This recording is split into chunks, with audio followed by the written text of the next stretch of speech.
evaluating him is Diane Abrams.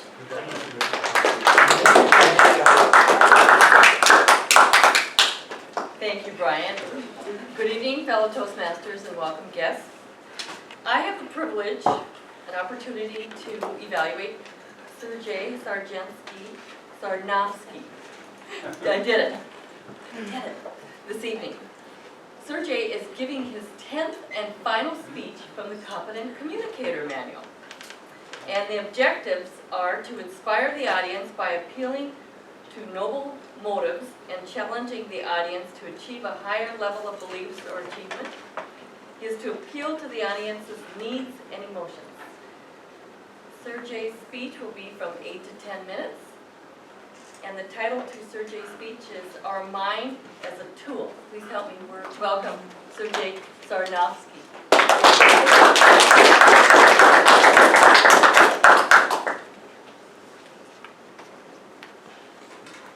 In one of my previous speeches, titled The Elephant in the Head, I talked about the subconscious mind and the hidden but powerful effects it has on our daily lives.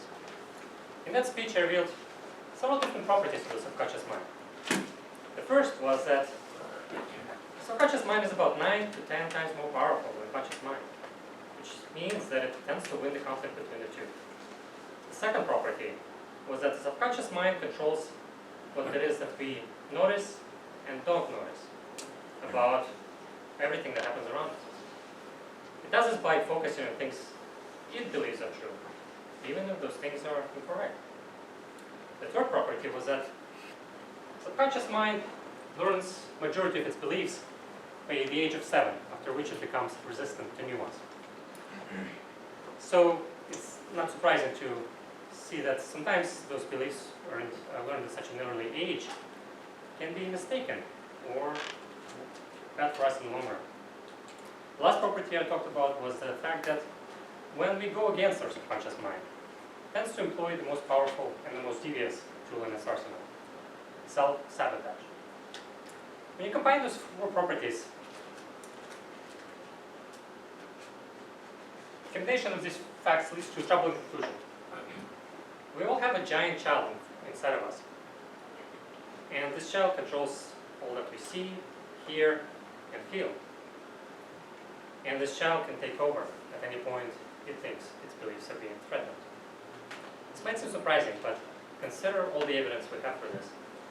Insane in their own English language. Things like, he sure knows how to push her buttons. Why is he being so childish? Stop being such a baby. Grow up. This is also well known in certain circles in our society. Well, I'm sure not all of us have been to therapy, but I think most of us are aware that therapists tend to focus on their clients' childhoods and their early relationships with their parents. That's because therapists know that those early relationships and those early traumas have such a giant effect on what it is that we believe, what it is that we value, and also, in turn, how we act, our behaviors, and even the circumstances that tend to surround us. Organized religion is also aware of this. This is why there's such a focus on bringing kids to church, altar boys, church choir, family that prays together, stays together. And then, of course, there's all the junk we pick up from TV. Why are we such a consumer society nowadays? We earn a tremendous amount of money, work hard for it. We keep on buying things for ourselves, and yet we never seem to achieve that sense of happiness for very long.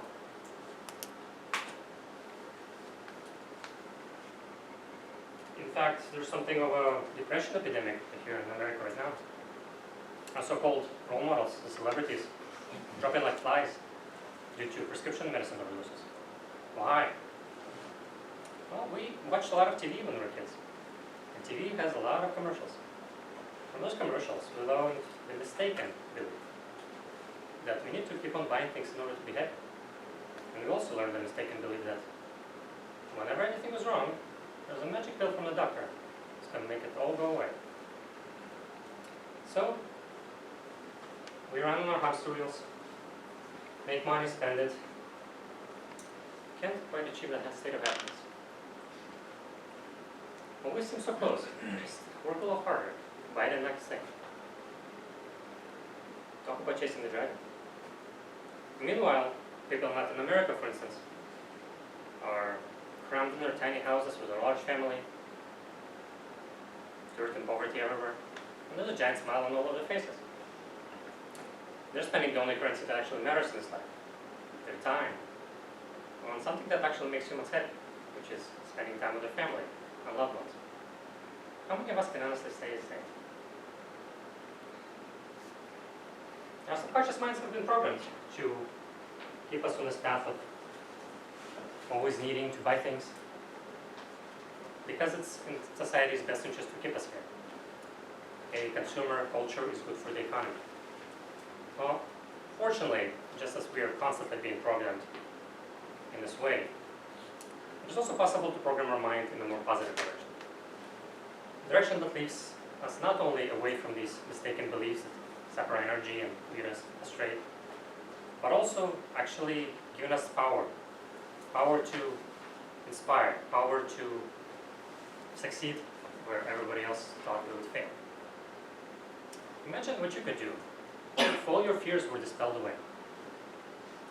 If all those little mistaken beliefs from your childhood were erased. If you knew you could accomplish anything that you set your mind to. Seems almost hard to believe, but we have examples of such people in our world today. Consider Elon Musk, the founder of PayPal, SpaceX, and the CEO of Tesla Motor Company. A perennial entrepreneur. He made his millions at PayPal. And which is, by the way, something that most of our subconscious minds already have been conditioned to think is beyond our age. But after that, he did something really extraordinary. He took all his money, and instead of sitting on his laurels or doing a lot of guys in that position too, which is keep on earning more money in one business venture after the next, he took all his money and bet it on something super risky. On being able to make a profitable company that manufactures and launches spacecraft into space. Remember, at this time, only a few major nations were able to launch spacecraft into space. And none of them were even close to being profitable while doing it. A couple of years later, he did the same thing at Tesla. He bet on the fact that this company could invent a practical and affordable electric car. Once again, something that majority of the automotive community did not think was possible. Elon Musk and people like him are advancing the cause of humanity forward as a whole. This is what is possible when your subconscious mind is free of limiting beliefs and full of ones that make you think that you can do anything you want. We too have such potential. Consider what it is we do here at Toastmasters. We're learning how to speak in front of others. Inspire them to be something greater.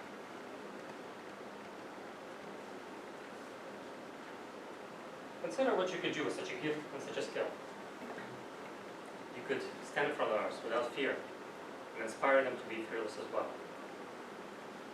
Perhaps then, in time, we can stop being a nation of consumers and start being a nation of visionaries like Elon Musk and people like him. Perhaps then, humanity can truly achieve its potential and literally reach for the stars. Perhaps then, it'll be our names emblazoned in the annals of history.